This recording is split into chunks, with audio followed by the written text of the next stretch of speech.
আসসালামু আলাইকুম, কেমন আছেন সবাই? আশা করি ভালো আছেন। টেকটির পক্ষ থেকে আমি মোহাম্মদ মনির হোসেন আপনাদের সবাইকে জানাই স্বাগতম। সো আজকে আমরা ডটেড স্পাইরাল ভর্টেক্স কিভাবে মেক করতে হয় এটা শিখব। সো নামটা আমাদের কাছে একটু কঠিন মনে হতে পারে, বাট জিনিসটা একদম ইজি, দেখতে অনেক সুন্দর লাগে। সো এই জিনিসটা কীভাবে বানাতে হয় আমরা সেটাই দেখব। সো আমরা প্রথমে চলে যাই আজকে অ্যাডোবি ইলাস্ট্রেটরে অ্যান্ড ক্রিয়েট নিউ। এখান থেকে আমি একটা জাস্ট সিম্পলি RGB মডেলে 72 ppi স্ক্রিন রেজুলেশনে আমি একটা ফাইল ক্রিয়েট করে নিলাম। ওকে, দ্যাটস ইট। এবং Ctrl 0 প্রেস করলে আমার এটা ফিট হয়ে যায় আমার স্ক্রিনের সাথে। ওকে, সো আমি ফিট করে নিলাম। এবার প্রথমত আমরা যেটা করবো, আমরা এখান থেকে ল্যাসো টুল, ইলিপস টুলটা নিব। ইলিপস টুল নেওয়ার পরে আমরা এখানে একটা রাউন্ড শেপ এঁকে নিব। আচ্ছা, এখানে দেখেন আমার এটা এখন চ্যাপটা হয়ে যাচ্ছে, মানে স্পেক্ট রেশিও ঠিক থাকছে না। সো স্পেক্ট রেশিও ঠিক করার জন্য কী করতে হবে? শিফট হোল্ড করতে হবে, এটা আমরা জানি। সো শিফট হোল্ড করে আমি এটাকে স্পেক্ট রেশিওটা ঠিক রাখলাম অ্যান্ড দেন ওকে। সো এখন দেখেন আমার এখানে ফিল কালার একটা আছে এবং স্ট্রোক কালার একটা আছে। সো আমি চাচ্ছি যে ফিল কালারটা ব্ল্যাক থাকবে এবং স্ট্রোক কালার অফ থাকবে। সো আমি প্রথমে আমার ফিল কালারটা নান করে দিই অ্যান্ড শিফট এক্স প্রেস করে, যেহেতু আমার একটা সিলেক্ট আছে, সো শিফট এক্স প্রেস করে আমি স্ট্রোকটাকে ফিল কালার করে দিলাম। ওকে, দ্যাটস ইট, সিম্পল। এবার আমি এটাকে একটা কপি করব, অল্টার হোল্ড করে রেখে আমি এটাকে আরেকটা কপি করি। এখন দেখেন এটা আমার মুভ হচ্ছে, উপরে যাচ্ছে নিচে যাচ্ছে, আমি যেখানে রাখবো সেখানেই কপি হবে। সো আমি চাচ্ছি এটা এক লাইনে থাকবে। সো এক লাইনে রাখার জন্য আমরা এটাকে শিফট হোল্ড করব, অল্টার প্লাস শিফট। তাহলে কি হবে? তাহলে হচ্ছে একসাথে এই টোটালটা সিলেক্ট হচ্ছে। ওকে, সো আমি এখানে রাখলাম অ্যান্ড এইটাকে আমি অনেকটা ছোটো করে দেবো। সো যেহেতু 45 পিক্সেল আছে, আমি এটা অ্যাকসেপ্ট করি, মানে একুরেট, মানে কি বলে, এটাকে জয়েন করে দিলাম অ্যান্ড আমি এটাকে 10 পিক্সেল করে দিই। ওকে, সো মিনিমাম অনেক ছোট হয়ে গেছে। এবার আই থিঙ্ক অনেক বেশি ছোট হয়ে গেছে। তাহলে আমি এটাকে একটু ইনক্রিজ, এটাকে একটু ডিক্রিজ করে দিই, 30 করে দিই, 30 পিক্সেল, 30/10। ওকে, সো এই দুটাকে এখন আমি সিলেক্ট করলাম। সিলেক্ট করার পরে আমরা চলে যাব অবজেক্টে, অবজেক্ট থেকে চলে যাব ব্লেন্ডে অ্যান্ড ব্লেন্ড থেকে আমরা এটাকে দিব মেক। সো দেখেন এটা আমার ব্লেন্ড হয়ে গেছে, মানে অনেকগুলো ফাইল কপি হয়ে গেছে, একদম রিলেটেড, সাইজ বাই সাইজ বড় থেকে ছোট হতে হতে চলে গেছে। ঠিক আছে, সো এটাই হচ্ছে ব্লেন্ডের কাজ। এখন আমরা এটাকে একটু নিচে রাখি। এবার আমরা আরেকটা ইলিপস টুল নেই, বড় একটা ইলিপস নিব।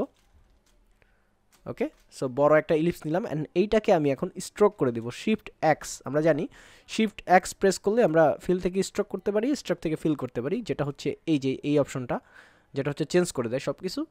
ওকে, সো আমরা এটাকে চেঞ্জ করে দিলাম, ফিল থেকে আমরা এটাকে স্ট্রোক করে দিলাম। ওকে, এখন আমার এই দুইটা অ্যাঙ্কর পয়েন্ট দরকার নেই, এইটা আর এইটা, আমার শুধু এই দুইটা পয়েন্ট দরকার আছে। ঠিক আছে, সো আমি কী করবো, আমি এখান থেকে ডাইরেক্ট সিলেকশন টুলটা সিলেক্ট করলাম অ্যান্ড এই দুইটা অ্যাঙ্করকে আমি সিলেক্ট করে কিবোর্ড থেকে ডিলেট প্রেস করে ডিলেট করে দিলাম। ওকে, সো ডিলেট হয়ে গেল অ্যান্ড আমার এই রাউন্ড শেপটা দরকার ছিল। সো আমি রাউন্ড শেপ পেয়ে গেছি।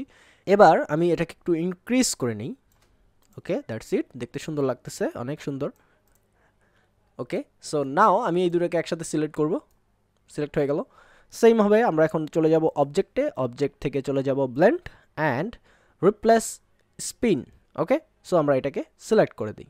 দেখেন এখন আমার এটা স্পিন হয়ে গেছে, মানে এই রাউন্ড শেপটা রিপ্লেস হয়ে গেছে। ওকে, এখন এখানে একটু খেয়াল করেন আপনারা যে আমার এখানে রাউন্ড শেপগুলো জয়েন্ট আকারে আছে। ঠিক আছে, মানে একটার সাথে একটা লাগিয়ে গেছে, বাট এখানে একটু গ্যাপ আছে। সো এইটা করার জন্য আমরা যেটা করতে পারি, আমরা ব্লেন্ড অপশনে চলে যাব, যার শর্টকাট কি হচ্ছে ডাব্লু। সো আপনারা যদি ডাব্লু প্রেস করেন তাহলে এটা সিলেক্ট হবে, বাট এইটা ডাবল ক্লিক করতে হবে, তাহলে আমাদের এই অপশনটা আসবে, যেটা হচ্ছে ব্লেন্ড অপশন। সো এখান থেকে আমরা প্রিভিউ সিলেক্ট করে দিই যাতে আমরা দেখতে পারি অ্যান্ড এখান থেকে স্পেসিফিক স্টেপে আমরা ক্লিক করি। এবার আমরা এটাকে ডিক্রিজ করব। সো আমরা যদি ডিক্রিজ করি তাহলে দেখবো এটা গ্যাপটা বাড়ছে। ওকে, সো দেখেন আপনারা আপনাদের যতটুকু গ্যাপ প্রয়োজন ততটুকু আপনারা নেবেন। I think 60 is good. 16ই ডিসেম্বর আমাদের বিজয় দিবস। ওকে, সো গুড, আমাদেরটা নেওয়া হয়ে গেল। এবার একটু ছোট করি। এবার আমি যেটা করব, আমি একটা রেক্ট্যাঙ্গেল টুল নিব। রেক্ট্যাঙ্গেল টুল নেওয়ার পরে দেখেন এখানে একটা অ্যাঙ্কর আছে, ওই যে আমরা যেই দুইটা অ্যাঙ্কর কেটে দেওয়ার পরে যেটা ছিল, আমরা যেটার উপরে রিপ্লেস করেছি, ওইখান থেকে শুরু করব আমরা। একটা এই অ্যাঙ্কর পয়েন্ট থেকে আমরা দেখেন এখন এটা চ্যাপ্টা হয়ে যাচ্ছে, আমরা এখানে শিফট হোল্ড করতে পারি যাতে করে এটা একুরেট থাকে, একদম একুরেট একটা সার্কেল হয়, বক্স হয়, রেক্ট্যাঙ্গেল বক্স। অ্যান্ড এখানে একটা অ্যাঙ্কর আছে, সো আমরা এখানে এসে ছেড়ে দিই, এটার স্ট্রোক আমরা 1 পিক্সেল করে দিই, 5, আচ্ছা 0.5 থাকলো। এবার আমরা এটাকে আরেকটা কপি করব। সো অল্টার হোল্ড করে রেখে আমি কপি করলাম অ্যান্ড এটাকে রাউন্ড করে দেবো, মানে ঘুরে দেবো একটু। ওকে, সো ঘুরে দিলাম। এবার এই যে এই পয়েন্টটা আছে, এই পয়েন্টটাকে আমরা আমাদের এই সার্কেলের পয়েন্টের সাথে মিলাবো। ওকে, দেখেন এই যে রেক্ট্যাঙ্গেলের যে পয়েন্ট ছিল, এই পয়েন্টের সাথে এই পয়েন্ট একসাথে মিলে গেছে। এই যে একই পয়েন্টে মিলে গেছে। তাহলে কি হলো? তাহলে হলো যে আমার এখানে এখন বিন্দু হইছে, এইখানে হচ্ছে আমার বিন্দু, অ্যান্ড এটা হচ্ছে আমার রাউন্ড শেপের দুইটা। আচ্ছা, এখন আমার আরও দুইটা লাগবে টোটাল রাউন্ড করতে। সো আমি কি করব এখন? আমি এখন এই দুইটাকে সিলেক্ট করব, সিলেক্ট করে কন্ট্রোল সি দিয়ে কপি করব, অ্যান্ড কন্ট্রোল এফ দিয়ে পেস্ট ইন প্লেস, মানে একই জায়গায়, মানে সেম জায়গাতেই এটা পেস্ট হয়ে গেছে। ওকে, সো এটা এখন কপিটা আমার সিলেক্ট করা আছে, বাট এর নিচে আরেকটা আছে। সো আমি এখন যেটা করবো, আমি এটাকে স্পেন করে দেবো, আবার শিফট হোল্ড করে নিলাম যাতে স্পেনটা ঠিক মতো হয়। ওকে, দ্যাটস ইট, সিম্পল। সো আমার স্পেন করা হয়ে গেল, অ্যান্ড এখন দেখেন এটা কিন্তু একটা ডটেড স্পেন হয়ে গেছে, যে বড় থেকে ছোট, বড় থেকে ছোট, বড় থেকে ছোট, বড় থেকে ছোট, এইভাবে করে আছে টোটালটা। ওকে, সো এখন আমি এই টোটালটাকে গ্রুপ করে নেই, কন্ট্রোল জি, গ্রুপ হয়ে গেল। একটু ছোট করি, কারণ এখন আমরা মেইন স্পাইরাল ভর্টেক্স মেক করব। ওকে, সো আমি কন্ট্রোল 0 দিয়ে এনাফ করে নিলাম, স্ক্রিনের সাথে অ্যাডজাস্ট করে নিলাম। এবার আমরা চলে যাব ইফেক্টে, ইফেক্ট থেকে চলে যাব ডিস্টর্ট অ্যান্ড ট্রান্সফর্ম। ওকে, এখান থেকে আমরা চলে যাব ট্রান্সফর্মে, that's it, simple. So transform চলে আসলো। এখান থেকে আমরা প্রিভিউতে সিলেক্ট করে নিব প্রথমেই, অ্যান্ড এখানে দেখেন অনেকগুলো অপশন দেওয়া আছে, স্কেল, স্ট্রোক অ্যান্ড ইফেক্ট, এটা অফ করে দিবেন। ট্রান্সফর্ম প্যাটার্ন এটাও অফ করে দিবেন, শুধুমাত্র এটা থাকবে ট্রান্সফর্ম অবজেক্ট। ওকে, সো এবার আমরা একটা কপি নেই, কত কপি নেব? 20টা নিতে পারি প্রথমে দেখার জন্য, 20টা নিলাম, অ্যান্ড এখান থেকে আমরা ইনক্রিজ ডিক্রিজ করব সাইজগুলো।